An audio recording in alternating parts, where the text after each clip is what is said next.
બોલો સદગુરુદેવની જય. હુકમેશ્વર સાહેબની જય.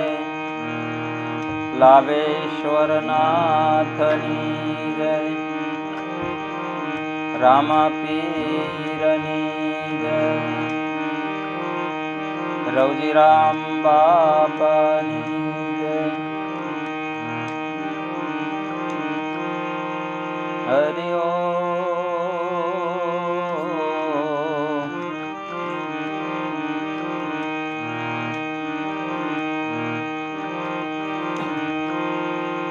ઉગમ નામ રટણ નિરંતર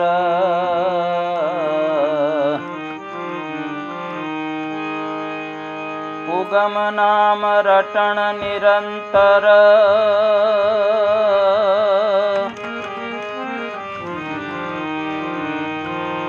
સમરણ શ્વાસો શ્વાસ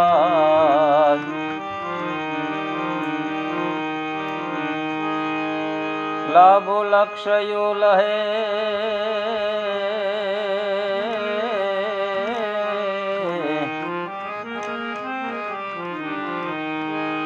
એ લાભો લક્ષયો લહે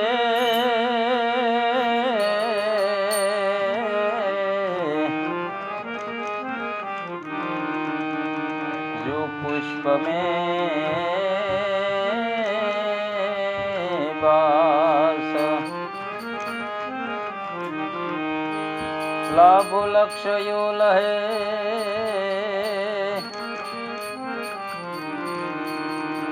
जो पुष्प में वास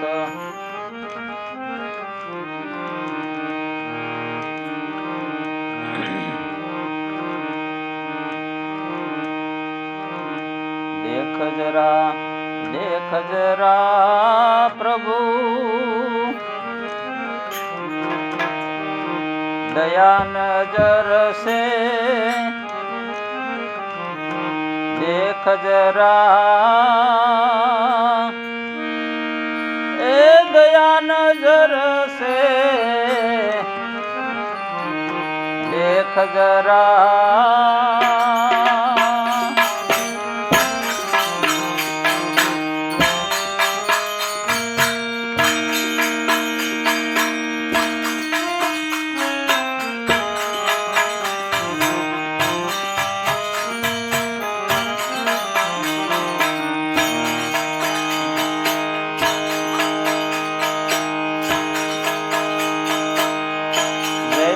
फिरत है ढोर हरायो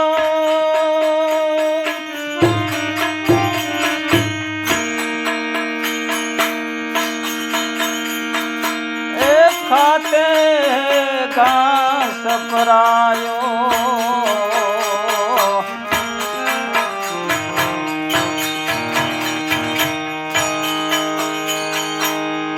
जैसे फिरत है ढोर हरायो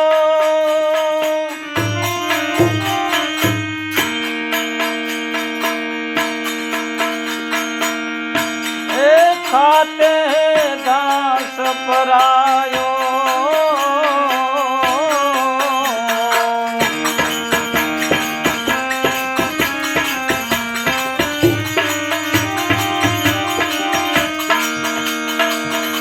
अपना धनी को नाम लगायो ए अपना धनी को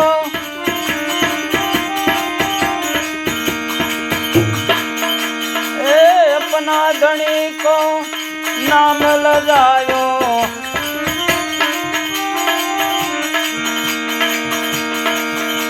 ए मूर्ख मूढ़म सतान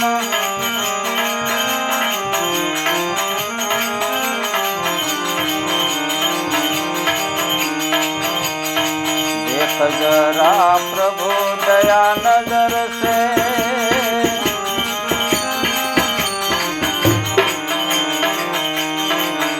देख जरा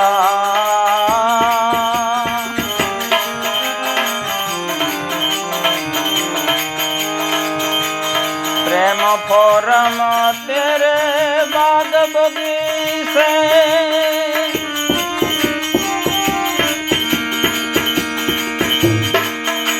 ए मोह दुर्गंध अब फैल जरा,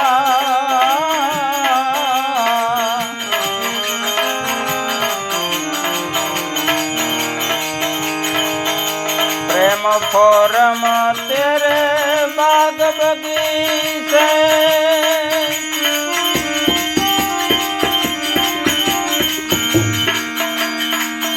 ए मोह दुर्गंध अब फैल जरा,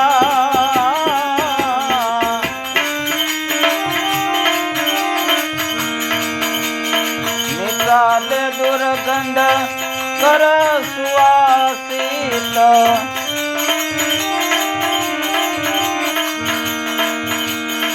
मिटा दे दुर्गंध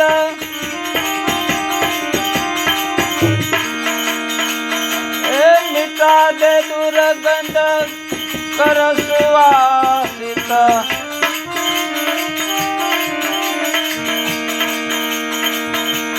प्रेम पुष्प खिलाव जरा,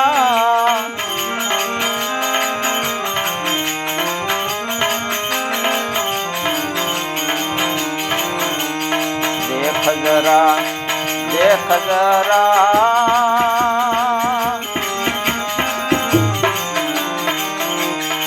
दया नजर से, ए देख जरा प्रभु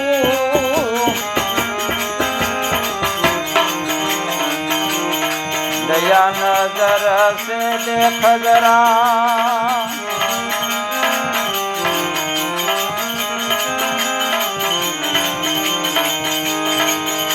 राम कृष्ण अल्लाह तेरा,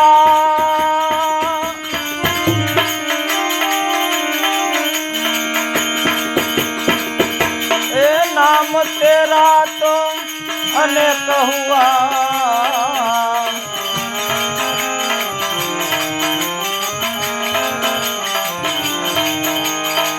राम कृष्ण अल्लाह तेरा,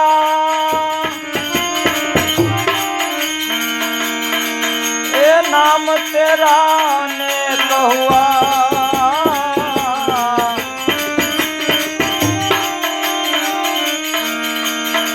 नाम मेरा अनेक छे पण,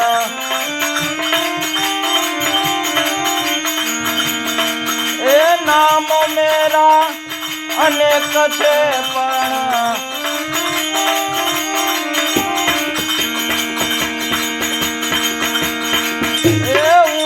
कछु ये समझाव जरा,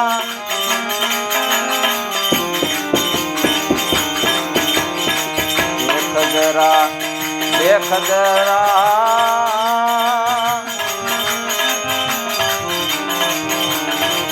दया नजर से, देख जरा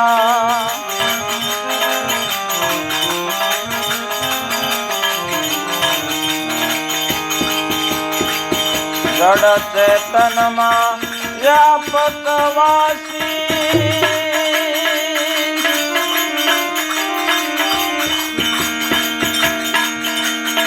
ए मानव केवल रूप तेरा,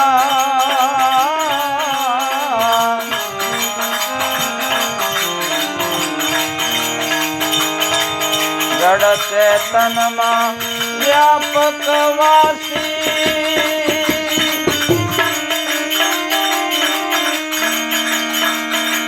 मानव केवल रूप तेरा,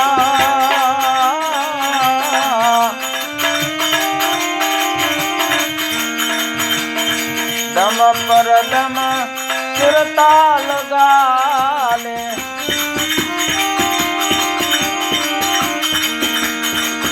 ए दम पर दम સુરતા લગા લે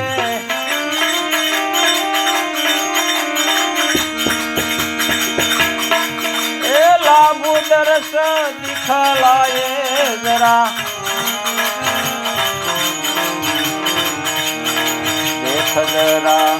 દેખ જરા પ્રભુ દયા નજર સે એ દેખ જરા પ્રભુ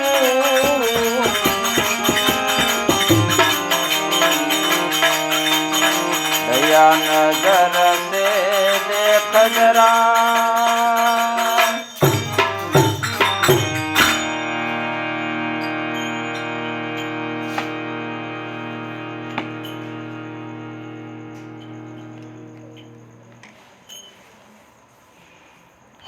દાદાએ એની આ ભજનવાણીમાં એવી શિખામણ આપી કે દેખ જરા પ્રભુ દયા નજર સે દેખ જરા. તો દયાભરી નજર આપણી કેવી હોવી જોઈએ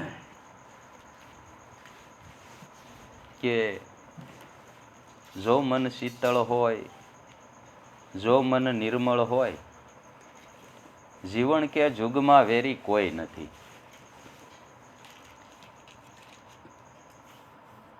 મન આપણું એવું છે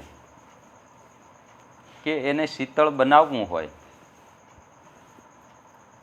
તો આ મનુષ્ય હૃદયમાંથી જે આપણા વિચારોની વમળો ઉઠે છે એને એટલા શુદ્ધ બનાવો. જેમ શુદ્ધ વિચારો શબ્દે ચાલો તો કરજ કર્મના નહીં નડે, નૂરતે ને સુરતે સન્મુખ રહેવે તો ગગનધૂન નિશાન ચડે. શુદ્ધ વિચારો જેમ પાણીનો જરો ભર્યો હોય, હેઠે ઘણા રજકણો હોય, પણ એની શીતળતા ક્યારે ખબર પડે કે એમાં કોઈ પથ્થરો ફેંકીએ ત્યારે ખબર પડે કે એ કેટલું શુદ્ધ છે. એમ આ મનમાંથી જે વિચારો ઉદ્ભવે છે એના માટે પ્રભુ ભજનનો સહારો લઈ જેવી જેની દ્રષ્ટિ એવી એની સૃષ્ટિ. જો આપણી દ્રષ્ટિમાં કોઈ ખામી હોય તો એવી સૃષ્ટિ આપણને દેખાય,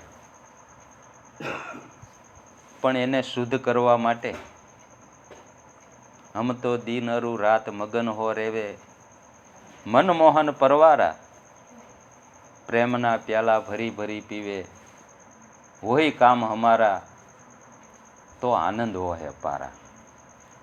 એટલે દાદાશ્રીએ એમ કીધું કે દેખ જરા પ્રભુ આ દયા નજર સે દેખ જરા. जैसे फिरत है घास परायो, जैसे फिरत है ढोर हरायो, खात फिरत है घास परायो, अपना धनी को नाम लजायो, मूर्ख म्यूट मस्तान भजन बिन न रहे पशु સમાન. જો મન એવું આપણું ખીલે ન બંધાય. ખીલો તો સત્ય નિજ નામનો આપણને મળ્યો છે, પણ એ ખીલો મૂકી અને આપણા વિચારો જો શુદ્ધ ન જન્મે, જો દૃષ્ટિમાં ફેર પડે તો જેમ હરાયું ઢોર જ્યાં ત્યાં ઓખાર કર્યા કરે એવું મન આપણું ગંદુ બને. પણ મન કા કહા ન કીજીએ, મન જ્યાં ત્યાં લઈ જાય, મન કો તો એસે મારીએ જે ટૂંક ઠૂક હો જાય. મનને એવું શુદ્ધ બનાવો. એવું શુદ્ધ બનાવવું, પણ એ બને કેવી રીતે? કે અખંડ સમરણ અષ્ટપહર મેં એક સુરતાથી ધ્યાન ધરે, એ જ વૃત્તિમાં મોજ માણે તો મણકા ગણી સિદ્ધ જાપ જપે. આ મનુષ્ય દેહ 5 તત્વનો બનેલો છે. જલ, અગ્નિ, વાયુ, પૃથ્વી અને તેજ. એ બ્રહ્મકુંડ છે. પંચકુંડી પર યજ્ઞ મચાયા, શ્વાસો શ્વાસે આહુતિ ધરે. 21,600 આહુતિ એ અષ્ટપહર અર્પણ કરે. આવી લગ્નિ કાયમને માટે હાલતા ચાલતા, ઉઠતા બેસતા વિચારો જે આવે છે એને જેમ હવનમાં હવન પેટાયો હોય અને શ્વાસોશ્વાસે આપણે આહુતિ ધરતા હોઈએ, તો 21,600 આહુતિ અષ્ટપહર અર્પણ કરે. તો પૂરણ બ્રહ્મ શું ધ્યાન લગાયા, કાલ બિચારા ક્યાં કરે? પણ એના માટે આ જે પૂંજારી છે એ મન પૂંજારી છે. પ્રેમ પૂંજારીને પ્રગટ લાગી, નૃત્ય અને સુરતે સેવા કરે. ધ્યાન ધૂપકો ધરી હરી, આવી ગુરુને પાય પડે. આવું જો મન બને તો દાદા શ્રી લાભેશ્વરનાથ એમ કહે છે કે લાલ પરવાના લખાવ્યા જેને, આડું આવી એને કોણ નડે. દાસ લાભુ સદગુરુ સેવાથી, આ ભવસાગર સહેજે તરે. એટલે આ પ્રેમ પૂજારી, આ બગીચો છે, એને જો ખીલવવો હોય તો સત્ય નિજ નામ રૂપી જળનું સિંચન કરો, તો મીટા દે દુર્ગંધ કર સુવાસિત. પ્રેમ પુષ્પ ખિલાવ જરા, દેખ જરા દેખ જરા પ્રભુ, દયા નજર સે દેખ જરા. રામકૃષ્ણ અલ્લાહ તેરા નામ અનેક છે, ક્યાં નામે ભજવું?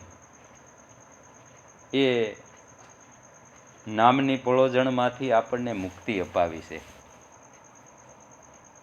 સહસ્ત્ર નામ સાહેબના સહસ્ત્ર નામમાં સહી, પણ જેમાં ગુરુને ગોવિંદ વસે એવી ગમ તો કોકને હોય. આવી દ્રષ્ટિ ગુરુ શરણમાં કાયમ રાખી અને પ્રભુ ભજન જો થાય તો વિચારોના જે વમળો ઉઠે છે એ વમળો કાયમને માટે સ્થિર અને શાંત બને. અને શાંત બનેલું જે મન છે એ ઈશ્વર ભજન માટે પ્રેરાય છે. એટલે જડ ચેતન મેં વ્યાપક વાસી, માનવ કેવળ રૂપ તેરા. આ પદને જો પામવું હોય તો જડને ચેતનમાં વ્યાપકપણે રહેલો છે. જડ ચેતન મેં વ્યાપક વાસી, માનવ કેવળ રૂપ તેરા. આ માનવ જીવન એવું છે કે જેટલું ઈશ્વર ભજન કરવું હોય, આ સાધન કુદરતે એવું બનાવ્યું છે કે જેટલું ઈશ્વર ભજન જેટલી લગ્ની. પણ લગ્ની કેવી? કે જળ વિના તલખે માછલી, એમ હરી વિના તલખે આ મન. માછલી પાણી વગર રહી ન શકે, એમ આ મનને એવું હરાયું બનાવી ગયો કે ખીલે બાંધેલું ઢોર કદાચ આપણે છોડી મૂકીએ, ગમે એટલું મારો, ગમે એટલા વખત કાઢી મૂકો, પણ એ બાંધો નહીં તોય ખીલે આવીને ઊભું રહે. જેમ આપણે ભૂતની વાત દાદાશ્રી કરે કે ભૂતને આ નિસરણી બતાવી એવી બતાવી કે કાયમને માટે ચડ ઉતર કરે તો એક વખત એ મન જરૂર થાકે અને એમ કહે કે ભાઈ હું ટાઢો રોટલો ખાઈને એક ખૂણામાં પીડ્યું રે, પણ મને આ ચડ ઉતરવાનું બંધ કરો. એટલે એક સમય સાધકનો એવો આવે કે એનું મન એટલું બધું નિર્મળ, એટલું બધું સ્વચ્છ બની જાય. સ્વચ્છ બનેલું મન દમ પર દમ સુરતા લગા લે, લાભુ દર્શ દિખલાય જરા, દેખ જરા દેખ જરા પ્રભુ દયા નજર સે દેખ જરા. દાદાશ્રી કે હું ઉગારામ દાદાના પ્રતાપે કરી, મારા ગુરુ ઉગમેશ્વરના પ્રતાપે કરીને હું એનો સાક્ષી છું. એટલે કાયમને માટે આ દૃષ્ટિને એવી કેળવવી કે જેથી કરીને એ કદાચ અવળે માર્ગે ચડી હોય તો એ માર્ગ ભૂલીને સાચો માર્ગ આપણો કયો છે, કે એવી દૃષ્ટિ આપણને ગુરુ મહારાજે કાયમ આ હોમ આ યજ્ઞનું નિરૂપણ કરેલું છે. તો આ માનવ દેહમાં એ યજ્ઞ શ્વાસોશ્વાસના સ્મરણ રૂપી ચાલી જ રહેલો છે. તો દિન પ્રતિદિન એમાં લાકડા હોમે રાખો અને જેથી કરીને એ યજ્ઞ એ હરદમ શ્વાસોશ્વાસમાં ઈશ્વરનું ભજન થયા જ કરે, થયા જ કરે. પણ એના માટે ગંગા સતીએ ગાયું છે કે ભક્તિ કરો તો એવી રીતે કરજો કે વચનમાં રાખજો વિશ્વાસ. ગંગા સતી એમ બોલ્યા કે એને કહીએ ખરેખર હરિના દાસ. હરિનો દાસ તો કોણ છે? કે મહાપુરુષોના વચને વચન પ્રમાણ જે હાલે છે એ જ સાચો દાસ છે. એટલે દાદાએ પણ એની સાક્ષી પૂરી કે અનાદિ સ્વરૂપ એક છે, સંગ કરો એનો રોજ, જીવપણું મટાડી જીવે, ખરો સત્સંગી તો જ લાભું હું આને વખાણું. સત્સંગ કેરો સાર સત્સંગી જાણે, જેને લાગ્યો છે રંગ અભંગ ઈ આ મહાપદને માણે. તો આ મહાપદ આપણને મળ્યું છે તો રખેને ભૂલા પડતા એને આ કાયામાં આ દેહમાં પ્રાણ છે ત્યાં સુધી એને જેટલું મણાય એટલું માણી લેવા જેવું છે. એવી સુવર્ણ તક આપણને આપી છે. એટલે દુર્લભા મનુષ્ય દેહો, દુર્લભા તત્વ દર્શનમ, દુર્લભા સહજા અવસ્થા, સદગુરુ હિ કૃપા વિના. બોલો સદગુરુદેવની.